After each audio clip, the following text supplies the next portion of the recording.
Welcome to the IWP podcast, coming to you live from the Institute of World Politics in Washington, D.C. I'm Jim Robbins, Dean of Academics at IWP, an accredited graduate school of national security, intelligence, and international affairs, offering a variety of certificates, master's degrees, and doctorates, both in person and online. You can check out our programs and our courses at our website, iwp.edu. Today's edition of the IWP podcast is Lots and Lots on JLOTS, otherwise known as the challenges of building a pier off Gaza. When I first heard this idea, I thought they were kidding. People said it was a throwaway line from the NSC. Now, I understood the airdrops of aid. It was a way to do something quickly and visually dramatic to show the White House was responsive to the humanitarian situation in Gaza. Of course, it was the most expensive and least efficient way of doing things, but it made for good optics. That is until a chute failed to open and a crate plummeted to Earth, killing 5 people. No country has claimed responsibility for this. Jordan denies it. The United States denies it. But the fact is, it could have been any country, because this is a risky way of doing things over densely populated areas. And for some reason, that reminded me of when the administration refused to shoot down a Chinese spy balloon over the broad American prairie because they were afraid it might land on something. So anyway, it turns out the pier idea is serious, and it's a go. The Israelis think it's a great idea. Defense Minister Yoav Gallant fully supports it. In fact, a report in the Jerusalem Post said that the pier idea was first suggested by Prime Minister Netanyahu in a discussion with President Biden on October 22nd. Maybe the president doesn't remember. And going further back, the first person to suggest having an offshore port and transportation hub for Gaza was the late Meir Dagan, former director of Mossad. So the provenance of this concept is very interesting. Some groups are not even waiting for the United States to get it done. Spanish humanitarian organization Open Arms is sending a ship with food aid to offload at a pier that they have constructed on their own. It's a smaller scale operation, but you have to admire their spirit.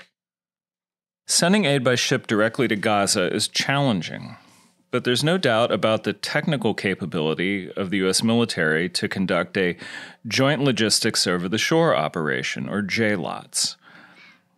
This is a very useful 30-minute briefing on the operational and tactical aspects of JLOTS by Sal Mercogliano, who has firsthand experience with this type of operation. And his video is highly recommended for better understanding the capabilities and challenges of JLOTS. It's out on X, and you can find it on YouTube. The United States has the experts, the know-how, and the specialized equipment to pull off this mission. It may take an estimated 60 days, but we can do it. However, just having the technical expertise does not mean this approach makes policy sense. Let's look at other options. There's a long-standing debate over how to increase sea access to Gaza. It was going on long before the current crisis. For example, the international community has looked into better developing Gaza's current port, which is unsuitable for large cargo vessels.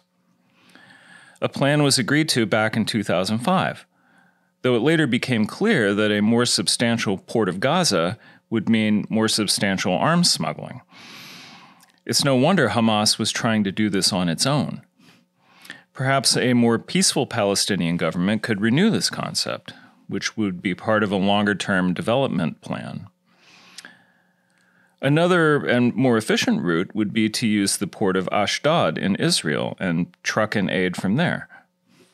Aid could also be sent in from Egypt using the existing distribution system, assuming it could be secured from hijacking, corruption, and deadly riots.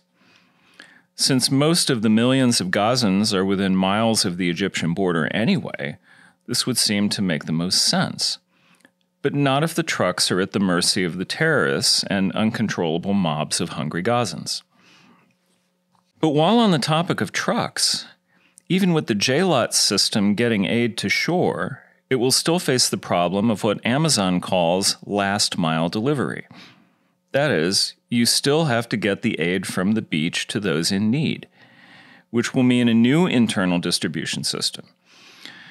Whether this system will be free of the issues that have plagued other means of getting the aid where it needs to go remains to be seen. But the point is that the problem does not simply end at the shoreline. Since the U.S. is looking to send in an estimated 1 million MREs a day, this will mean perhaps 100 shipping containers arriving daily and having to be moved inland. How exactly will this be done? You cannot just pile containers on the beach and hope for the best. And another thing, do we have not just 1 million MREs a day, but 1 million halal MREs a day? And for how many days? Will they accept the vegan option? And I'm serious, I'm not kidding, because many religious Muslims consider vegan food also to be halal. And maybe if we just send vegan MREs, that will keep Hamas from hijacking them. Because you got to figure. Anyway,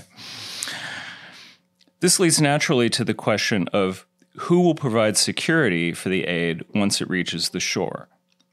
The White House insists there will be no American boots on the ground. But we've seen this story before, in Somalia in 1993, when humanitarian mission UNISOM-1 was beset by warlords and morphed into the more robust UNITAF. Later, mission creep led directly to UNISOM-2 and Mogadishu and Black Hawk Down. I'd like to say there's no way this could escalate. But don't American policymakers always say that when they get involved in third-party conflicts? Didn't they say that about Beirut 40 years ago, before the Marine barracks bombing? Steve Wills has a very insightful piece up at the Center for Maritime Strategy discussing this angle. It's worth looking at. And the force protection issue is not limited to securing the flow of aid. The planned logistics hub will itself be a magnet for terrorist activity. The White House may think that because mitigating the suffering of the Gazan people is an objective good, and it is, that the terrorists would honor such a noble effort. But this is incorrect, because Hamas and other terror groups are the ones making it impossible to deliver aid by trucks in the first place. If they wanted the Gazans to not suffer, they would let the aid through. And the only reason they will let aid in from the JLOT system is to hijack it. Not only does Hamas benefit directly from seizing aid by supplying their troops in a hopeless war, they benefit indirectly because they want Gaza to suffer. If nobody in Gaza was suffering, they would not have that talking point. There would be no pressure. Israel certainly does not benefit from the suffering in Gaza. They only get criticized for it. This is one reason they like the peer idea. So if Israel likes the idea, Hamas hates it. If we are seeking to reduce suffering, the terrorists will try to stop us. And another point, Hamas is no friend of the United States. So they would attack us simply because they hate us and because it would embarrass us. They will attack because they can, assuming they can. Now, you might say that doesn't really make sense because it's bad press for the terrorists. No, it isn't. Because they hate us that much, and anything the United States is doing will be read through the lens of helping Israel. So attacking us is playing to their base. This means U.S. troops are going to be placed in harm's way. There may not be boots on the ground, but there will be boots on the pier. The administration is saying they're going to use contractors to move the supplies. But even troops a third of a mile offshore might as well be on the ground. They will be in rocket range or mortar range. Maybe someone could mount a suicide attack by small boat, like we saw with the USS Cole in 2000. Or what if Hamas gets their hands on an unmanned sea drone of the type Ukrainians have been using to make life hell for the Russians? I'm not sure how, But the Houthis attempted an attack like that just last weekend, which was intercepted. And just to digress a second, the Houthis said that they were planning to step up attacks during Ramadan, which they call the month of jihad. I know I mentioned last week regarding the White House proposed linkage of a Gaza ceasefire to Ramadan. Hamas rejected it because, again, terrorists have a different take on these holidays. For some people, it means fasting and introspection. For terrorists, it means demonstrating your fealty to God's will by smiting the unbelievers. So don't expect a Ramadan of peace. One additional threat, our friend and IWP professor Chris Harman suggested Hezbollah might decide to take a shot at the pier. Their Fatah and Scud missiles could range it. It might be a difficult target for them, but they might get lucky, you never know. So this is a major force protection challenge, and our military understands this. I'm sure they are looking at every possible contingency. Our planners are very skilled at this, and one hopes that when construction of the pier system begins, there will be naval support craft, missile defense capacity, air overwatch, quick reaction teams, everything we need to execute the mission. So that is not the issue, not the technical side. The question is whether the White House understands the broader implications of this operation, the things we've just been discussing. And that really is an open question, because the White House has been making a series of bad moves lately, and what seems obvious may not penetrate their bubble.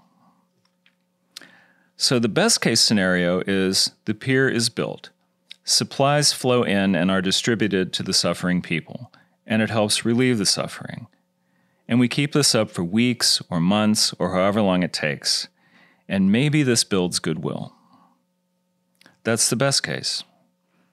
But suppose we don't get the best case. Suppose the construction is more difficult than planned or takes longer than 2 months. Or weather interferes. Maybe terror attacks hinder construction or disrupt the pier once it's built. Supplies don't reach the shore, or maybe they do, but they don't get off the beach. Suppose the last-mile delivery system is beset with the same problems as the current delivery system. Trucks are hijacked, contractors are killed, mission creep creeps in, and soon we have U.S. air cover, then U.S. troops establishing a safe zone ashore near the transit point, protecting a security cordon, fending off starving Gazans, and other such difficult situations. Soon terrorists begin to take out Americans. And with escalation, we see disenchantment with the mission. It gets messy, it gets political, and it gets in the way of ending the war, which is the only true way of ending the suffering. There has to be an easier way to get food aid in, and it makes you question why the administration is doing this. The answer keeps coming back to domestic politics. President Biden is playing to pro-Palestinian progressives in his party. But the White House should understand that the optics could go south very quickly, and it would only reinforce impressions in the region of American weakness, disorganization, and ineffectiveness. In short, JLOTS is a big gamble, and the payoff, even for the best-case scenario, would only mitigate hunger in Gaza and not help resolve the basic conflict. Yet if the worst case happens, it would be very, very bad. It would mean dead Americans and another black eye in the region at the hands of terrorists. The balance of risk and rewards seems to suggest not taking this course of action, but it is already underway. So we shall see. Thanks for tuning in. If you like this podcast, please share and subscribe. For IWP, I'm Jim Robbins. Join us next week for another edition of the IWP Podcast.